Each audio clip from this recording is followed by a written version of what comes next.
नमस्कार, you and yoga में पुनः आपका स्वागत। नवरात्रि की हार्दिक शुभकामनाएं। आज के अंक में हम ये देखेंगे कि वज़न कम करने का परिणाम क्यों नहीं मिल पाता है हमको, और वज़न कम करने के इतने प्रयास करने के बावजूद भी वज़न कम क्यों नहीं होता है, फैट लॉस क्यों नहीं होता है, वज़न नियंत्रित क्यों नहीं होता है। तो इसके हमारे बहुत सारे कारण मिले हमको अपनी योग प्रैक्टिस में, उनमें से कुछ की चर्चा आज करेंगे। तो सबसे पहले ये देखते हैं कि वज़न कंट्रोल करने की जब प्रयास करते हैं तो बहुत सारे लोग योग को अपनाते हैं, बहुत सारे लोग जिम जॉइन कर लेते हैं।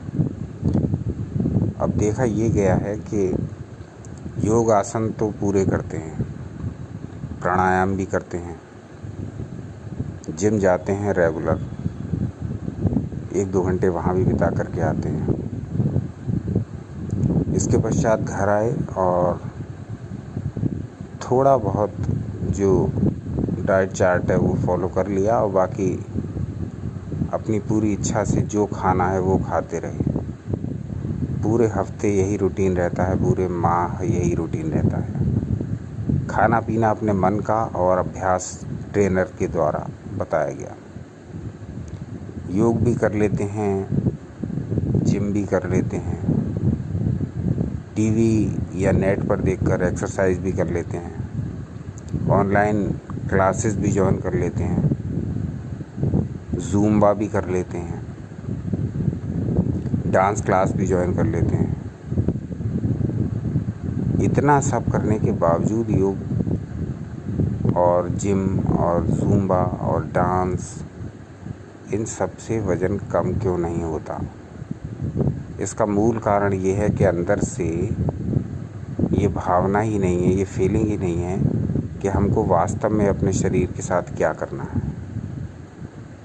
तो जब तक ये भावना अंदर से नहीं आएगी कि हमको अपने शरीर के साथ क्या करना है या हमारा शरीर कितना अधिक महत्वपूर्ण है, तब तक हम वज़न कम नहीं कर सकते। मनचाहा खा कर के वज़न नहीं कर सकते, वज़न कम नहीं हो सकता। तो इसके लिए हमारे आयुर्वेद में बताया गया कि आहार, निद्रा और ब्रह्मचर्य, ये 3 उस स्टूल के पाए हैं जिस पर हमारा स्वास्थ्य खड़ा हुआ है। कौन कौन से? आहार, निद्रा और ब्रह्मचर्य। ये 3 स्टूल के ऊपर हमारा पूरा स्वास्थ्य डिपेंड है। हमारी पूरी हेल्थ स्टूल के इन 3 पायों पर डिपेंड है। स्टूल है हमारा स्वास्थ्य और ये 3 है उसके पाए, आहार, निद्रा और ब्रह्मचर्य। अब निद्रा तो हम मान लीजिए पूरी ले रहे हैं, ब्रह्मचर्य का पालन भी हो जा रहा है, लेकिन आहार हमारा गड़बड़ है। दुनिया भर का फास्ट फूड, जंक फूड, स्वादिष्ट फूड, स्ट्रीट फूड सब खाया जा रहा है। पिज़्ज़ा, बर्गर, पास्ता, सबका आनंद लिया जा रहा है और साथ साथ एक्सरसाइज भी की जा रही है। यानी कि अभ्यास के साथ साथ स्वाद भी निरंतर जारी है। आधुनिक युग की विडंबना ये है कि यहाँ विज्ञापनों के माया जाल ने इस प्रकार हमारे दिमाग को कलुषित कर दिया है कि छोटी छोटी बात पर पार्टी दी जाने लगती है, और उस पार्टी में ऐसा सत्यानाशी भोजन परोसा जाता है जो किसी भी दृष्टि से हमारे स्वास्थ्य के अनुकूल नहीं। और ये एक चलन चल गया है बात बात पर ट्रीट देना, पार्टी देना, और उस पार्टी में ऐसा सत्यानाशी भोजन परोसना जिसकी वैल्यू ज़ीरो है, जिसकी न्यूट्रिशनल वैल्यू ज़ीरो है। ऐसे खाने को खा खा करके हमारी युवा पीढ़ी रोगों का शिकार होती चली जा रही है, और ये क्रम निरंतर जारी है। आयुर्वेद का न तो कोई अध्ययन कर रहा है, न आयुर्वेद के उपदेशों को न समझ पाए और ना ही उसका पालन कर रहे हैं।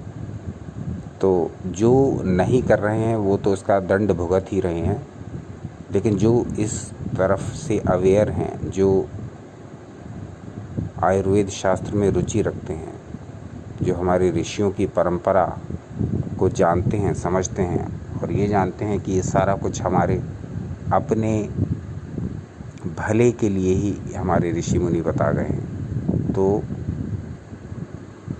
वो सब अगर जानें और उसका कुछ प्रतिशत भी अपने दैनिक जीवन में अपना लें तो बहुत तेज़ी से वज़न आपका नियंत्रित हो सकता है।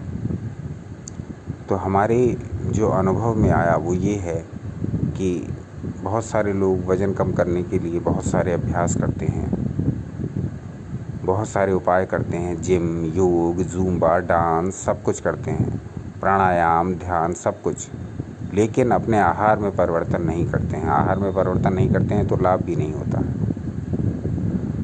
तो जब लाभ नहीं होता तो फिर दोष देते हैं योग को, दोष देते हैं व्यायाम को, दोष देते हैं अभ्यास को। बहुत सारे लोग मन चाहा खा करके मॉर्निंग वॉक पे निकल जाते हैं और ऐसे टहलते हैं जैसे अपने ऊपर एहसान कर रहे हों। मैंने बहुत से लोगों को देखा है मॉर्निंग वॉक पर जाते हुए। मॉर्निंग वॉक करने के पश्चात वो इतिश्री कर लेते हैं अपने दिन की और कहते हैं कि बस हो गया, मॉर्निंग वॉक कर लिया। अब पूरे दिन वो अपने स्वादानुसार खाते रहते हैं।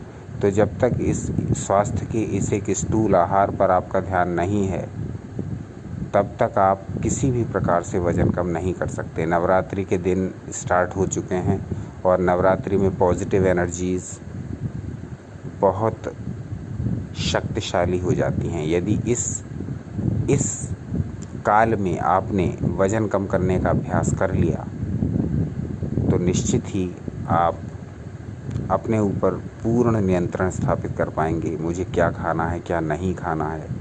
जैसे व्रत में हम ये डिसाइड कर लेते हैं कि मुझे क्या खाना है, क्या नहीं खाना है, ऐसे ही आज नवरात्र के प्रथम दिन से आप ये डिसाइड कर लीजिए कि मुझे जीवन भर किस प्रकार का भोजन करना है।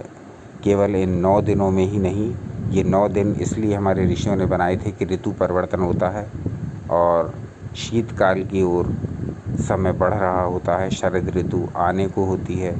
इसलिए हमारे ऋषि मुनियों ने व्रत का विधान बनाया, 9 दिन के व्रतों का, जिससे हमारे शरीर के टॉक्सिन्स बाहर हो जाएं और हमारा शरीर डिटॉक्सिफाई होकर के हम स्वस्थ रहें। तो इस बात को समझिए, नवरात्र के दिन प्रारंभ हो चुके हैं। अपना वज़न कम करने के लिए जो आप उपाय करते हैं उनके साथ साथ अपने आहार का बहुत ध्यान रखिए। डाइट चार्ट को फॉलो नहीं कर सकते हैं बहुत